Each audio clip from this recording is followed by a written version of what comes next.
Hi, morning to everyone.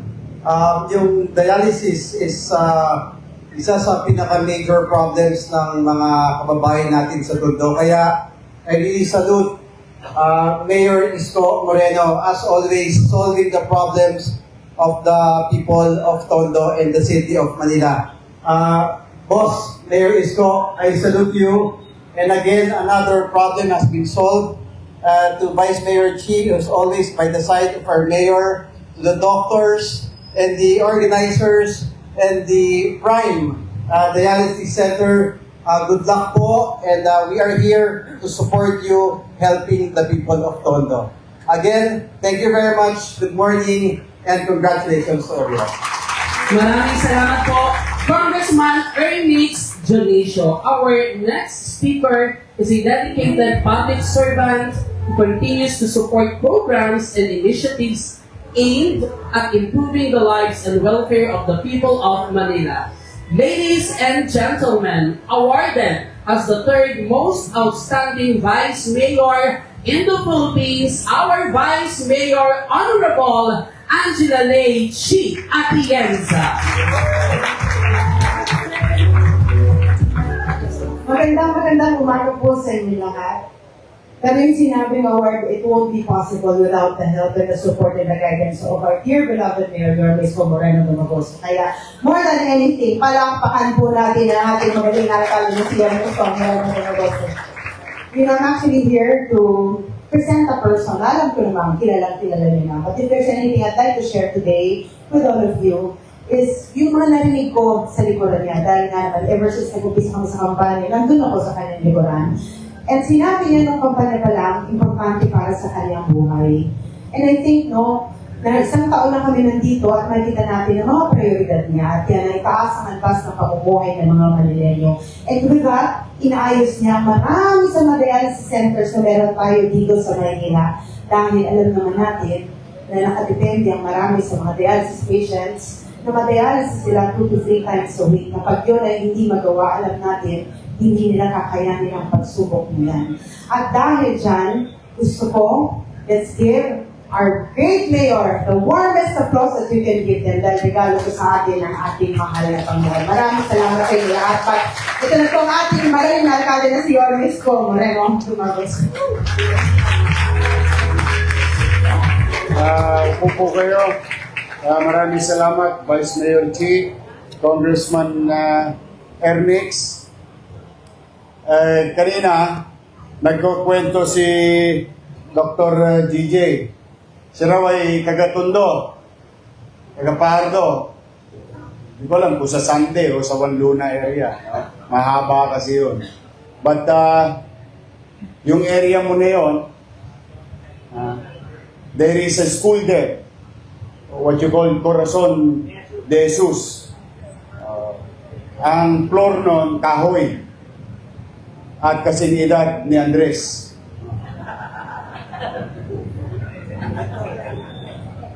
Kaya lumalagit-git na, Pat. And I would like to inform sa aking mga kapitbahay sa Tondo. Nakita niyo naman yung almaryo. O yun ang gagawin natin sa Corazon na Jesus. Malapit sa iyo yun. At nagkukwento siya, dito raw siya pinanganak. Gusto ko paalam sa inyo, doon po sa dulo, kakanan kayo. Dati mayroon doon beer, Big AA. Kakanan ka, may Modest Bakery. Sa tapat ng Modest Bakery, may kalsada, papuntahan pabalik dito sa Tahimik. Meron doon maisan. Doon kami natira nung araw. Ayun. Bago ko natira ron, dito muna sa Parola. Nung wala pa yung MIP or ICTSI, mas kilalang ICTSI. Tapos, pag summer, kakanan ka rito sa gilid. Sa tabi ng simbahan, may swimming pool dyan. Diyan pa ka, 2 piso. Dahil naka-tiles. Pero pag dinerecho mo pa yan ng konti, bago dumating ng rekto, doon sa gawaan ng paper mache, may mga karinderya ron. piso lang ang swimming pool doon. Tapos ito, nung araw, ito ay model community. Nandito, binunot ng nanay ko lahat ng santan. May santan dito nung araw. Part ito itong araw nito. Tapos, yung Gat Andres Bonifacio Hospital ay tulungan center. Dahil dyan ako nag-aral. Shout out sa teacher ko mataba na namamalo ng alam niyo yung itim na lapis nung araw? Yung malaki? Hindi, Mongol, payat yun. Yung itim. Meron yung itim. Mataba yun. Pag tumama yun sa buto mo, masakit. But I love that teacher. So dito ako kinder. Tapos, ayun na. Sa Ateneo na ako nag-aral ng elementary. Ayaw maniwala, Di ba batang Ateneo tayo? Ateneo de Tondo, Rosauro Alvario Elementary School. Kaya mahal na mahal ko itong lugar na ito kasi nagpaikot-ikot lang kami rito. Pagkatapos namin ma-reblocking, dahil gagawin na yung pier, tinamaan ang bahay namin. Nakupahan kami, nakipisan kami dyan sa tahimik. Noong wala na kaming pangupa, napalayas kami, nandun kami sa Maria Payo, Luwalhati. Tapos wala na rin kaming pangupa, napalayas kami, napunta na kami sa Sandico, Tagumpay, Sandico. Noong wala nang pangupa, napalayas kami. Puro layas ang inawot namin. Tapos napunta kami sa may Kagitingan, Corner Tuason, kay dating chairman Sumalangit na ba ang kaluluwa, Chairman Jeronimo, sa kanto ng Tuason. No, wala na rin pambayad ng upa, natira kami sa may Santo Niño, Moriones. No, wala na rin pambayad ng upa, yung nanay ko, dahil gagawin ng Marcos Road. Para lang sa kalaman ng mga kabataan, hindi po yan arte. Marcos Road po yan. Yan po yung tinatawag na Coastal Road from Cavite to Bataan. Kaya lang nagka-revolusyon noong 86. Kaya natigil yung gibaan sa bureau. Kalahati lang nagiba. Kalahati naging highway. Yung kalahati naging farm. Taniman. Nanay ko nagtanim ng talbos ng kamote. Siyempre, kailangan mo ng upuan. Nagtayo ng safe. Mainit. Naglagay ng bubong. Manggi ulan. Naglagay ng dingding. Hindi naman pwedeng walang pintuan. Nagtanim ng talbos ng kamote, bahay ang tumubo. Yun yung Mabuhay Street. Sa kanto naman kami, mahaba kasi yun. From Saragosa hanggang doon sa likod ng Rawis. Yung squatter, yung mahaba. Kaya mayroong isang barangay doon. Napakaganda, nataon naman ang pangalan ng barangay, number ng barangay, barangay 123. Dahil pag dumating na yung mga pasahero sa Sulpicio, sa William Gothong,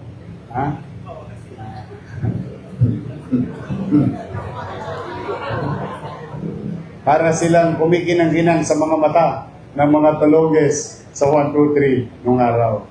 Taxi, taxi, taxi. Yung pala, sa Lisi. These are the community where I grew up. Si estimates, nung wala pa yan, yung nasa harapan na yan. Wala pa yan, yung mga bahay na yan. Klase yan, basketball court yan. Ito yung Bliss. Yung kaklase ko si estimates. Pag wala akong baon, sa Almario, pinapakain ako noon yung estimates. Kaya dito umikot yung pagkabalahibong pusa ko. Nung nagbinatilyo na ako, doon na ako sa Moriones area. So I literally grew up in the area.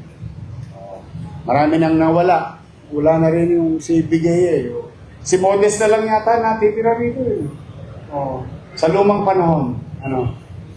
Saka yung ating pila ng jeep. Diyan sa kanto. Kasi hindi pa ako tao, pila na ng jeep yan nung araw pa. So anyway, good morning. Session na kayo, nag-throwback lang ako. Totoo po, ngayon ay nagpapasalamat ako sa Diyos, bagamat tukod na tukod tayo sa mga gastusin, hindi naman tayo titigil na patuloy na mamuhunan. And as you all know, I've been driving the city towards a particular journey addressing MBN. Minimum basic needs. And that is housing, education, healthcare, and jobs. Doon lang iikot ang malaking porsyento na limited na resources natin. Tugunan, ito mga pangunahing pangangailangan ng utaw. At anumang lead na meron tayo, malaking portion yan, diyan po ilalaan. Yung ating mga greening areas, aliwalas, tawag natin dyan, Ajinomoto, no? Pampasarap sa ulam. Ngunit yung mga rekadong tunay na sa tingin ko ay makapagpapataas ng antas ng pamumuhay ng tao. Because yun ang pamumuhay na meron ako nung araw. At yun ang mga pangangailang inaasahan ko sa ating pamahalaan. Mahirap maging squatter, DJ. Kita mo, sa kwento ko pa lang sa upang, nakailan na ako. Marami-rami lang. Hanggang sa natagpuan namin yung aming malaking lupain. Kaso stakeholder kami doon. Nung lupain na yun sa Mabuhay. At saka kami mga squatter na mayayaman. Kasi stockholder kami ng Meralco. At stockholder kami ng Nawasa. Yung Nawasa, nung araw may itim na tubo. Yung plastic. Sa umaga, Nawasa. Sa gabi, Nawasa. I know, alam ko ang pakiramdam na magkasakit, lalo na kung pobre, lalo na kung wala ka. Kaya ako'y talaga, anumang hirap ng sinusuong natin sa pagpapasya, sa pagpili ng prioridad, dahil nga limitado ang ating kakayanan sa pananalapi. Pumanatag kayo, mga nanay at tatay ko, mga lolo't lola ko, mga batang Maynila, ay patuloy akong mamumuhunan sa usaping pangkalusugan. In fact, ito po ay isa sa marami na binabago nating pasilidad. Some of it, buong gastos ng local government. Some of it, halong pera ng national at lokal. Some of it, kapartner naman natin ang pribadong sektor. We're trying to be innovative in finding ways, no matter what. As long as, sabi nung isang kaibigan ko,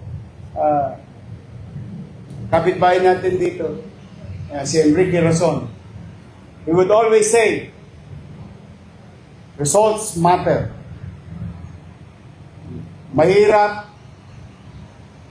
between point A to point B yung tatahakin. A is the goal, B is the result. But in between is the challenge. But no matter how challenging it is, we will continue to invest in the healthcare of our people in the city of Manila. After this, in a matter of few months, Posadas,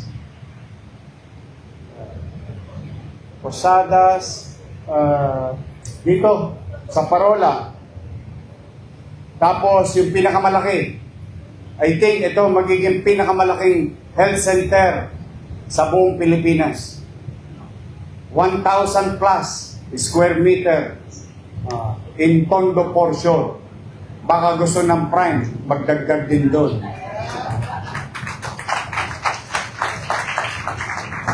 Sagas, Tondo Porcio, Parola, Austin. We're already sa dun, chopping na lang.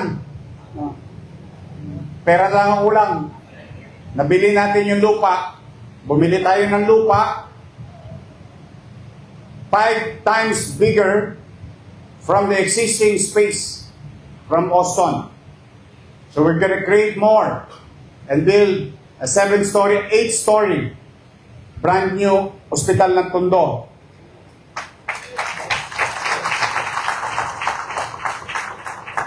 Pagkayari nun, tiklop na ang araw nila. Babalik na ako sa GAT. Yung GAT mukhang nabubulok na eh.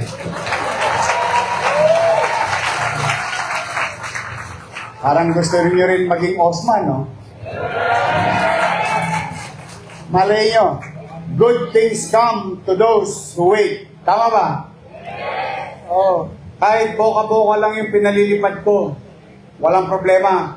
Basta ang importante yung sinunid. May pang-arya. Kaya lahat ng bin ko dito, pipigayin ko. Hanggat may mapipiga ko, pipilitin kong salukin at ibabalik sa tao through services. Kaya kay Kusel Pardo na lumaki rin dito, ito, taga rito. Nung araw, kakarapos kami. Yun, sa skilitan yun. Siyempre. Gusto mo, tupada pa eh. Malinganda. Larga. Ikaw pat si Kusel Pardo at siyempre yung mahal na mahal natin si Bansay. Diba? Parang katambay lang natin sa kanto. Matagal natin naging Kusel, naging congressman. At ito yung kanyang anak, si Eric Ian Nieva. Partida pa yan, ha? Kalahati lang gumagana dyan. Ang hindi ko lang malaman iyan kung totoong tunay na kalahati din. Ayun, hindi ko na alam. Tatanong ko na lang sa asawa mo. But again, kidding aside, to Prime Dialysis Center Incorporated family, thank you very much.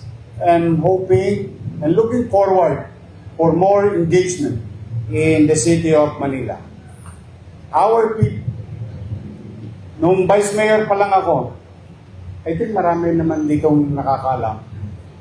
But just for the sake of information to Prime, sa opisina ko, may lingguhan.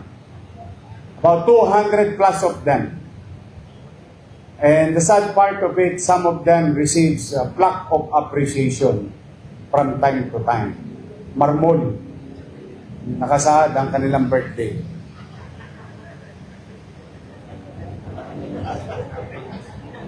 Gusto mo marmol, Pat? Yun ang part na nalulungkot ako pag nababawasan sila. Because they miss the treatment. Walang pera. Kasi ako nung araw pa, basta healthcare, kahit na anong mangyari. Sino nga yung sanlaan natin sa City Hall? Taga rito yun, sa Talipan. Sa Aling Kunching. Patay na rin, ano? Ito nasa leg ko. Meron tong PhD. Lagi ko itong pinag-aaral sa Cebuana University. Kasi sa hirap ng pinalalagyan ng isang pasyente. Sa totoo lang. Lalo pa yung dialysis. Ano yan? Every week yan. When knows it very well. I think some of the chairman here, nakikita nila yung haba ng pila sa opisina. That's why, nung first mayor ko, we build something in Santa Ana Hospital. Ito, dinagdagan namin yung OSMA and so on and so forth. But this time, it is ripe for renovation as a matter of respect to Mayor Alfredo S. Lim. Nung time namin ni Mayor Lim, na itatag itong building na ito. At na-convert na nga ito as a dialysis center. So in his memory, and naipangalan to sa kanyang lola, no? Itong building na ito. Kami naman ngayon ay we are really trying to modernize, equip, and make it more, alam mo yung delightful facility. Huwag yung mema lang. Yung may magawa lang, may masabi lang. We always wanted the best for our people. As like what Magsaysay said, those who have less in life must have more in law. I hope tama yung grammar ko. Pero kami-kami lang nakakaintindihan dito. Dito, pagka lumamang ka na ng English, medyo maganda na dating. Kasi nung araw, naalala ko yung mga Mormons ba yun? Hey Joe, give me one pack, Joe. Dami ditong Mormons, DJ. But, again, mga kababayan, basta, we will. Lagi tayong mamumuhunan sa pangkalusugan ng ating mga kababayan. In fact, as you all know about the Kaagapay program, lalong lumalawak. Meron tayong physical and through the help of our medical frontliners. Tayo nga lahat ng mga tagagat. Palakpakan natin sila. Mga kababayan, hindi sila perfectong organisasyon like ours. Sometimes we may have some shortcomings, but it's not easy really doing our job in the public service, especially in the healthcare. Dahil pagod, puyat, tapos sa masakit nun, ni hiringgilya, wala kang maitusok sa pasyente. Ni benda, wala. Kaya minsan na nakukuha ng tao, yakapsul, kispirin. But imagine yourself as medical frontliners in a medical facility without equipment. And I guarantee you, they know it already among themselves in the entire city of Manila. We just recently bought worth of 320 million pesos of medical equipment all over the city. Maupo na kayo. Gusto ko lang ibigay ng konting pagkilala sa inyo.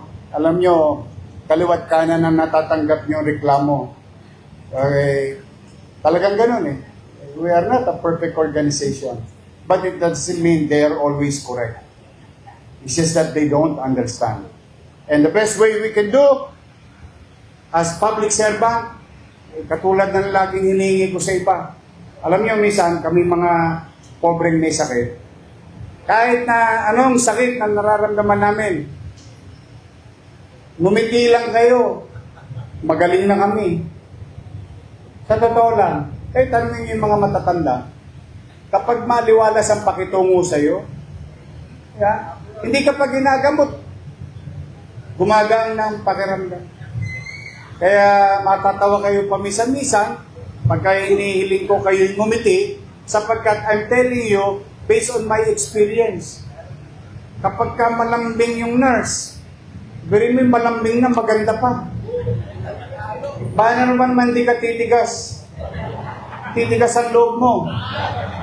Nakaharapin yung pagsubok na dinaranas mo dahil alagang parlor ka, sa ngiti pa lang, magaling ka na. Alam niyo, binibiro-biro ko yan, pero there is half truth on it. And I think the doctors knows it very well as part of your studies on how you approach our patient. So, yun lang naman, wala na ako bang hinihingi. Magkakabiya ka na ulit. Di ba, Enero, Febrero, Marso.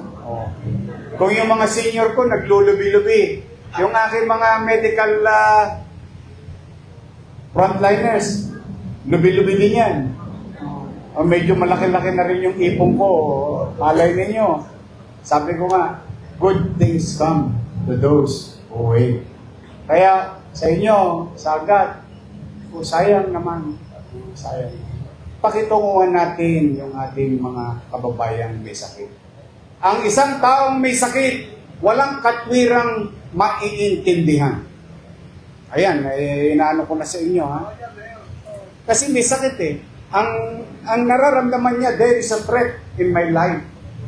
Kaya kahit anong paliwanag natin, kumisan, hindi talaga nila maunawa until humupa ng alikabok.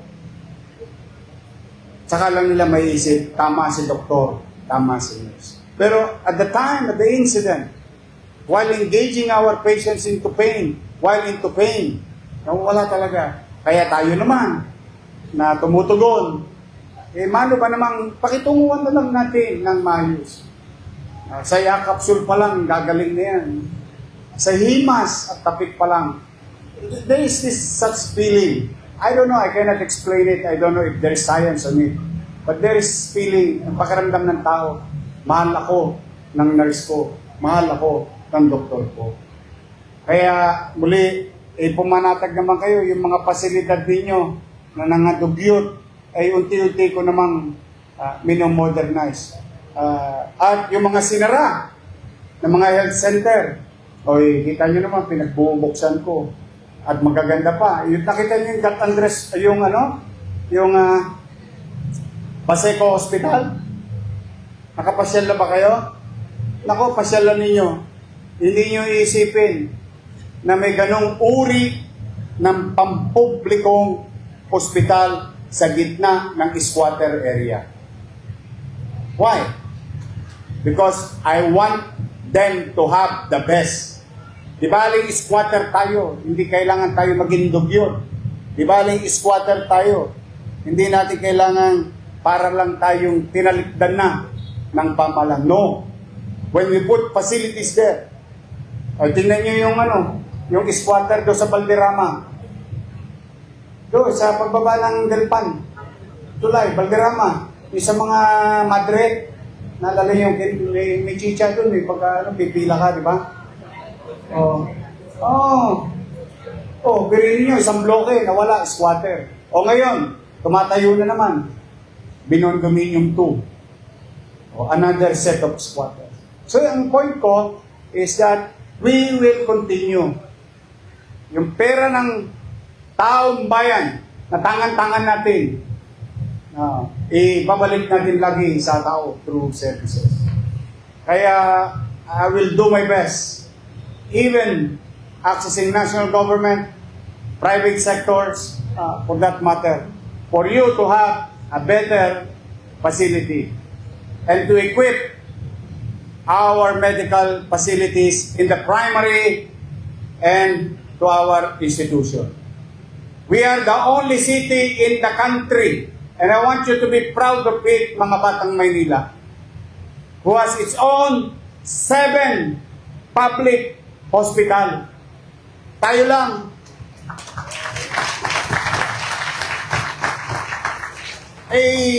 Ito po'y tinatangos ko ng ilong bilang taga Maynila, hindi bilang mayor. Bakit? Mayaman yung ibang syudad dyan. Bilyon-bilyon. Tingnan ninyo kung may hospital silang sarili. Marami silang pera sa bangko. Tayo walang pera. Pag tayo kinukutya, kasi magaling daw yung nagtatabi ng pera, hindi naman ako naniniwala. Hindi naman ang pera para ilagay sa bangko. Ang pera ng taong bayan, tatangananan mo, gagastahin mo ng maayos at episyente through services. Tama, mali? Hindi naman yung bangko na patutubuhan mong parang kabuti sa inyong libreta. But I just want you to be proud because it's hard. It's really hard to maintain a hospital. It is hard to maintain a hospital and to spend billions of peso. Billions of peso. Pero it is worth it. Worth every penny. Lagi niyo akong naririnig, wala akong pakialam kung gumasta ako ng 2 milyon sa isang tao. Yung pera, mawawala. Kikitain. Pero yung buhay, pag nawala, hindi ko na may babalik.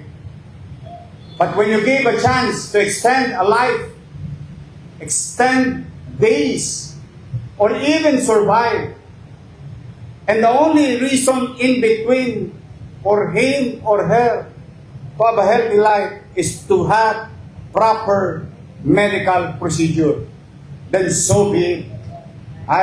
Hindi ako mangingimik na bumasta ng milyon-milyon sa isang tao. Mabuhay ka lang. Yon ang gobyerno ng lungsod ng Maynila. Kaya po sa aking mga barangay chairman, mga kagawad, secretary, treasurer, pumanatag kayo. Tuloy yata ang eleksyon nyo. Tuloy ba? Good luck. Pumanatag kayo sapagkat alam ko naman na kayo din na hindi lalapitan ng inyong mga kapitbahay. So our facility will be renovated, will be fully equipped. We will address our medical professionals or healthcare sector, family, with regard to their needs. Magbubuti po kami. Hindi po kami titigil. Nandito si Grace. Tingnan nyo, kumanda na sa akin si Grace. Nagkukulay na yan. Grace Padilla. Ito yun. Tingnan nyo. Madaya na ho yan. Kakakulay lang ng buhok niya. 1 taon pa lang ho siya nagiging director ng Manila Health Department. Nangamuti na. Because Grace Padilla and the entire MHD is really doing their job very well. So Andres, baka may nagbumubulong sa akin dito kanina. Bakit daw hanggang Saragosa lang yung garden? Baka naman, pwede naman dito sa Delpan. Ha? Duktong na natin. No, pwede? Kasi puro panapong lang yung nakikita ko dyan.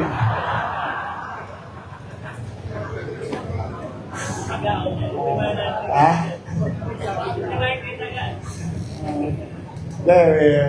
Yung tambakan ng basura, nalala yung tambakan ng basura doon sa kanto ng Kapulong, Arten.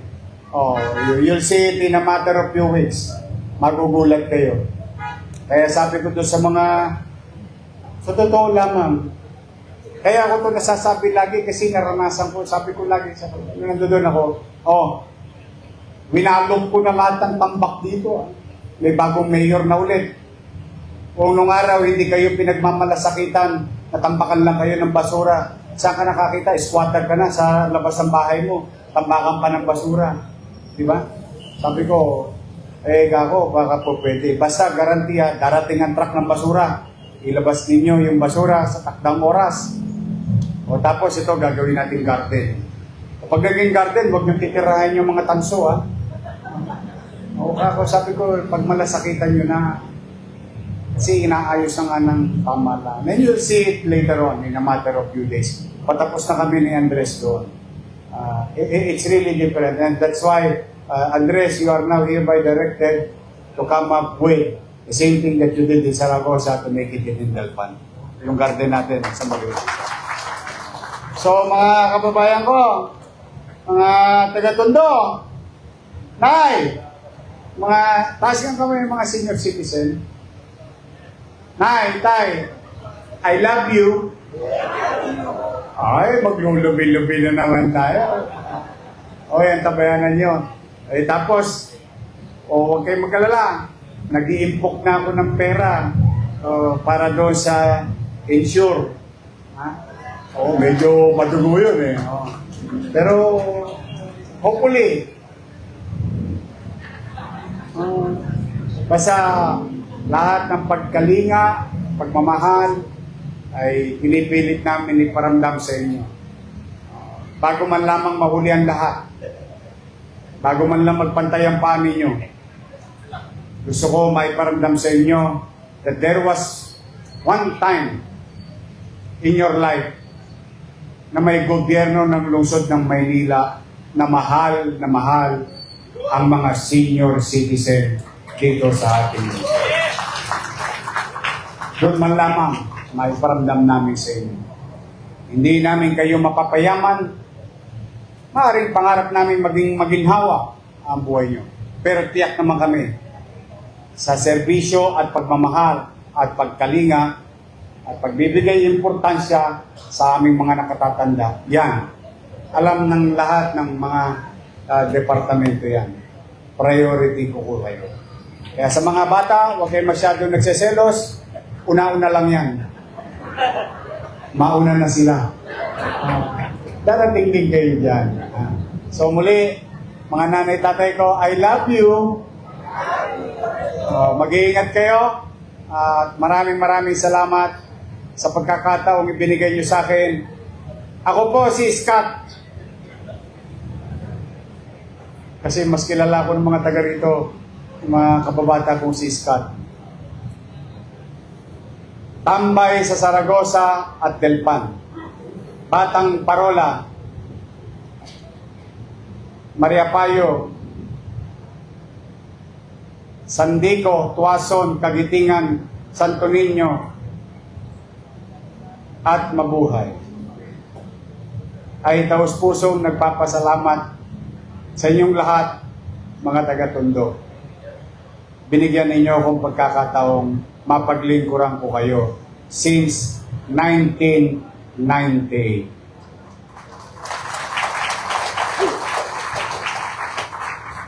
I hope hindi ko kayo napapahiya. At kung hindi man, pumanatag kayo, pipilitin ko laging magbuti. Pipilitin ko laging magbuti nang hindi naman masayang yung pagkakataong ibinigay niyo sa akin, mga taga-Tondo. Dahil sa inyo, dahil dito sa sinimulan ko na lugar at distrito, ito ako ngayon. 1, I am nothing without God. 2, I am nothing without you. I owe it to you. Utang ko sa inyo ang lahat ng ito. Kaya ang sukli ko at interest nyo o yung tubo na pwede nyo makamit sa akin ay pipilitin ko maging mabuti lagi araw-araw habang ako ang nasa City Hall ng Maynila. Mag-iingat kayo at pagpalain nawa kayo na ang buong may kapal.